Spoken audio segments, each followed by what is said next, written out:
Fiore. Ya bizi ne yaptınız? Bizi bırakın. Ve ayaklarım. Ayak. Oh shit. Ananı. Ananı. Siktir. Siktir.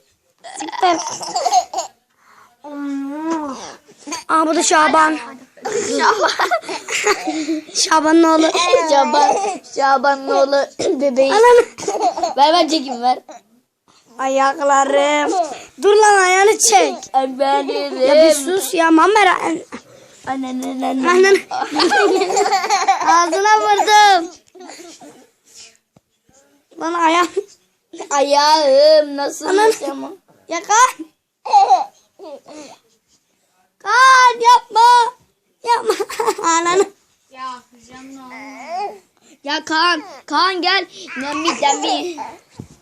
Oyuna başlamışsın. Vay. Ayaklarım şekil önümden çekil. Ayaklar %100 dedi ya. Dedelik. Oo şekil ayağım. Dur lan dur ayağımı çekiyorum. Lan. Ya dur. Tamam. Oo tek parmak. Wow. Ayağım. Aa! Acıdı. Damarıma sıçtı. Doğan'a bak sağlam. Doğan'a. Oh shit. Kanat leylek gibi gözüküyor böyle.